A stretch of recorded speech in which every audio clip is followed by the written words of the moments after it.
Merry New Year, everyone. Hope you all had a great 2022. And of course, we're all looking forward to a fantastic 2023. But before we do that, I wanted to recap my top 10 movies of the year. Now, as I was making this list and looking back at all the releases of the year, I thought 2022 was a pretty solid year for film. Not the greatest, but definitely not the worst. There was some great mix of unique stories in there and filmmaking, and it was a pretty diverse year. So I hope my list celebrates that. So here we go. Let's jump right into it with number 10. At number 10, we got The Black Phone, my favorite horror movie of the year. Yeah, a lot of people are going to say Barbarian, Barbarian, Barbarian, which I also loved as well, but I just thought The Black Phone was a little bit better because the screenplay was so tight, the storytelling was so mesmerizing and suspenseful and the edge of my seat. Ethan Hawke had a great performance, so yeah, Black Phone, my number one horror movie of the year and my number 10 film overall. At number 9, we have The Whale, which had possibly the best performance of the entire year. Brendan Fraser makes a huge comeback playing a morbidly obese person who is basically stuck in his little apartment. And the way Darren Aronofsky films this movie, it has a 4:3 aspect ratio, so it feels very claustrophobic. And yeah, the whole movie, it takes place in this one set of his apartment, but I was so intrigued. Brendan Fraser was mesmerizing, and he just delivers a great performance. That's why The Whale is number 9. Alright, here's where my personal bias comes in because I love Kevin Smith films and I love the entire View Askew universe. That's why Clerks 3, it just did a perfect closure to the entire Clerks storyline. I loved how they brought everyone back. I loved how they closed the storyline, how they brought the whole metalness to it. I thought it was really well done. It brought a tear to my eye. It was just a fantastic ending to the Clerks series. So Clerks 3, my number 8 movie of the year. At number 7, we have The Northman. The Northman is such a beautiful film. And I love this beauty. I love this brutality. It's a great revenge movie. It's beautifully shot. It has great performances. Alexander Skarsgård was fantastic as a lead character. And it was just intrigued me. It had brutality to it. I just thought it was a great film and definitely a must-watch. Next up on the list, we got Babylon. I'm a huge fan of director Damien Chazelle. Both Whiplash and La La Land were number 1 on my list for their respective years.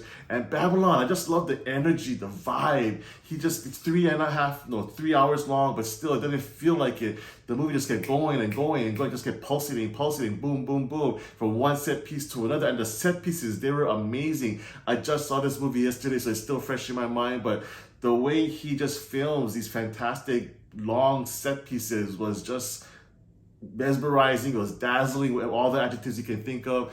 Margot Robbie is a true star. She delivers a fantastic performance. And yeah, I just love the whole vibe of the movie. Yeah, the screenplay, yeah, it's nothing unique, but it's still the storytelling, the technicality of the whole film was just fantastic. All right, here we go into my top 5. And at number 5, Everything, Everywhere, All at Once. This is probably the most unique film experience I had all this year. As I was watching this movie in the theater, I was like, I don't know what the hell is going on and I don't know what to expect next. And I love that about the movie. The Daniels, the filmmakers behind this film, were just so original in their concept and their storytelling. The performances were fantastic. I thought Michelle Yeoh was great, but man, the stand-up performance to me was Ke Huy Quan, the former Goonie. I thought he was just great, and he really made this movie for me. Number 4, we have Avatar, The Way of Water. Yeah, people give James Cameron shit for his plot and his story. Oh, it's so contrived. I've seen it before. You know what? Never mind. The movie's great, man. You watch this film. This is a film that truly immerses you into the whole experience. I'm watching this movie. I'm like, holy hot damn, this movie is fucking great. The visuals, it just immerses you into the whole world of Avatar. What other movie can do that? So you gotta give props to the man. The storyline, yeah, you do it. It's not original, but you know what? It still got me. I was still engaged, and it was fine. I thought it was great. So I thought Avatar: The Way of Water was a great film, and that's why it's number 4 on my list. It's top 3 time, and at number 3 we have Tar. I really thought this was going to be one of those pretentious artsy-fartsy movies that only critics would like. So going into it, I wasn't expecting much, but Kate Blanchett blew me away. Her performance as the lead character, Lydia Tarr, this performance will go down in history as such an iconic character because she just immerses herself into this character who is so passionate about her musical ability and her composing, at the same time going through these personal battles and struggles with guilt and abuse of power. I thought this film was really, really well done. I was engaged the entire time. I was really interested in what was going to happen to this person. And I loved how it introduced some supernatural elements into it too a little bit. So the film is a great mixed bag of different types of storytelling. And it was not what I was expecting. I was expecting to be bored out of my ass watching this movie, but I loved it. And that's why Tar is my top 3 film of the year. At number 2, I love to eat. That's why I love The Menu. The Menu is such an underrated film. Why aren't people talking about this movie? I thought The Menu was great. What I loved about the movie, first of all, it gives a big F you to all the foodies out there, the pretentious foodies out there who think they know every little thing about our house. Oh, it complements this so much. Oh, it doesn't overpower this. You know what? Never mind. This movie totally torches all the foodies out there. I love that. And also the movie, it's a great mix of different types of storytelling as well. It has a bit of horror, has great dark comedy, dark humor in it. I thought this was great. Anya Taylor-Joy, one of my favorite upcoming movie stars out there. She brings a fantastic performance to the film. Ralph Fiennes is a terrific villain. This movie was so well done. The commentary was so on point. I love this movie, and that's why it's the number 2 movie of the year. And finally, here at number 1, we got Top Gun Maverick. Of course it is.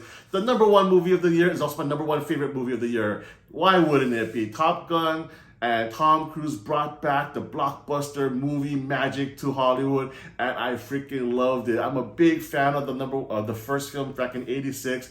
I was highly anticipating this film, and it did not disappoint. And man, the visuals of this movie, the technicality of it, the storytelling, the score, it all worked for me. I can see this movie like every year on an annual basis, no problem. I would never get tired of it. Just bought the 4K, so I'm gonna pop it in my DVD player one day and watch it soon as well because I love this movie so much.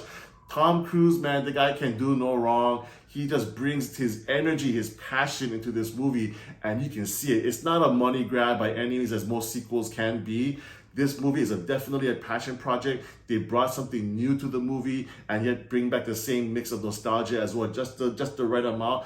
Top Gun Maverick is a great throwback to the old Hollywood blockbuster machine, and I really appreciated that. So for me, the number 1 movie of the year is Top Gun Maverick.